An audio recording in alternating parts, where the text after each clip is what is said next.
Olá! Hoje, a gente vai abrir o que seria o Manual de Instruções do Estado Brasileiro. E o nome dele? Direito Administrativo. É aqui, nesse conjunto de regras, que a gente descobre como o poder público funciona, o que ele pode e, mais importante ainda, o que ele não pode fazer. E a grande questão, o grande dilema que o direito administrativo tenta resolver é justamente este. É uma balança, sabe? Uma balança bem delicada. De um lado, a gente precisa de um Estado forte o bastante para construir hospitais, escolas, para garantir a segurança, mas do outro, a gente precisa proteger a nossa liberdade, os nossos direitos, contra qualquer abuso desse mesmo poder. E a resposta para essa pergunta está aqui, na própria definição da matéria. O direito administrativo é, na sua essência, o grande árbitro desse jogo. Ele é quem organiza a casa, quem define as regras do jogo e garante que esse equilíbrio entre a força do Estado e a nossa liberdade seja mantido.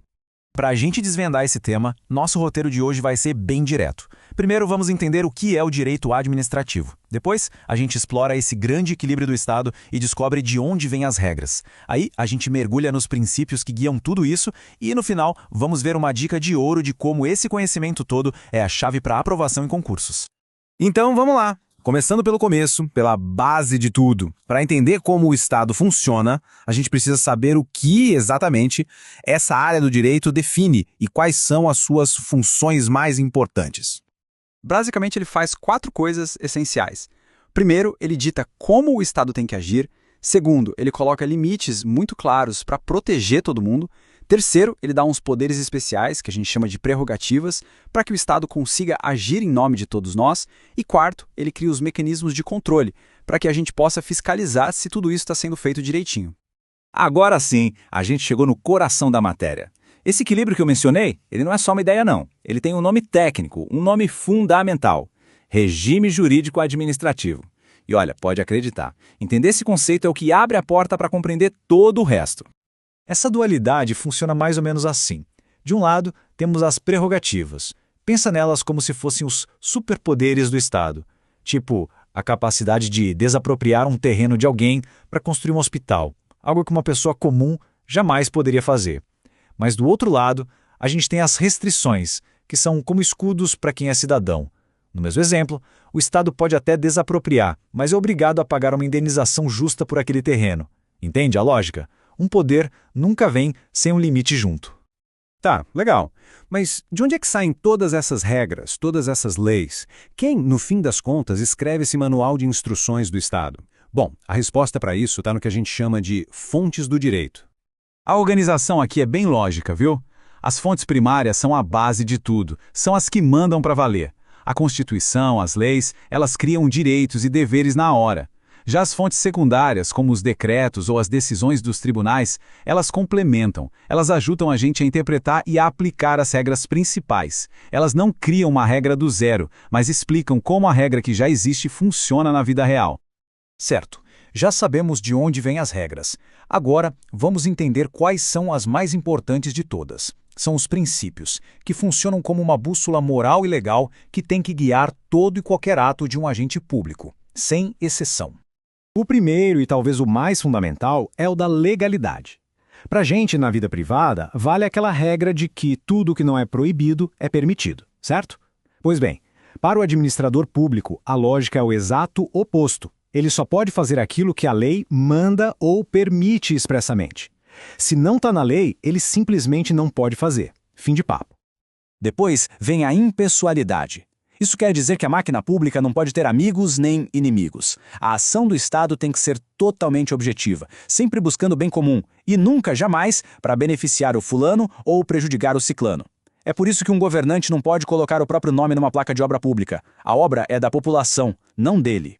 Seguindo, a gente chega num princípio que é fascinante, o da moralidade. Ele diz pra gente que seguir a lei é o mínimo. O ato também precisa ser honesto, precisa ser ético. Um ato pode até parecer legal no papel, mas se ele foi feito com má fé para levar alguma vantagem, ele é inválido. Por quê? Porque ele é imoral. O princípio da publicidade é a nossa grande ferramenta de transparência. Tirando raras exceções, tipo questões de segurança nacional, tudo o que o governo faz tem que ser aberto, tem que ser público. É isso que permite que a imprensa e que qualquer pessoa fiscalize as contas, os contratos, as decisões. Sem publicidade, não existe controle social. Por último, na nossa lista principal, temos um princípio que é mais moderno, a eficiência. Hoje em dia, não basta mais ser só legal e honesto, não. É preciso entregar resultado. O Estado precisa usar o dinheiro público do melhor jeito possível para prestar serviços de qualidade, com agilidade e, claro, sem desperdício. E olha, além desses 5 que estão lá escritos na Constituição, existem outros que, mesmo não estando escritos, são a espinha dorsal do sistema. Pensa na supremacia do interesse público, que é o motivo pelo qual o Estado tem aqueles superpoderes que a gente falou, ou na autotutela, que é a incrível capacidade e o dever que a administração tem de corrigir os próprios erros, sem precisar que um juiz mande. Eles, junto com os outros, garantem que o sistema todo funcione de um jeito justo. Ok, vamos agora para a parte prática da coisa. Como é que todo esse conhecimento se transforma numa estratégia real para quem está estudando, principalmente para quem vai encarar uma prova da FGV? E aqui está o pulo do gato, para entender bancas como a FGV. Elas adoram criar situações, casos concretos, onde esses princípios entram em choque. Por exemplo, uma situação em que a publicidade bate de frente com a segurança, ou que a eficiência parece justificar uma coisa que fere a legalidade. É justamente na capacidade de resolver esses dilemas que o conhecimento é testado de verdade. Sendo assim, a estratégia para se dar bem é clara. Primeiro passo, domine os princípios. E não é só decorar, é entender a fundo o que cada um significa. Segundo, foque naqueles conceitos que são a estrutura da matéria, como o regime jurídico administrativo. E terceiro, o mais importante, pratique. Pegue tudo isso e aplique em casos concretos, em situações hipotéticas. É assim que a teoria vira ponto na prova. E para a gente fechar, fica aqui uma reflexão. Essa ideia de que um ato pode seguir a lei ao pé da letra, mas ainda assim ser injusto, ser antiético, isso nos leva de volta àquela nossa primeira pergunta, né?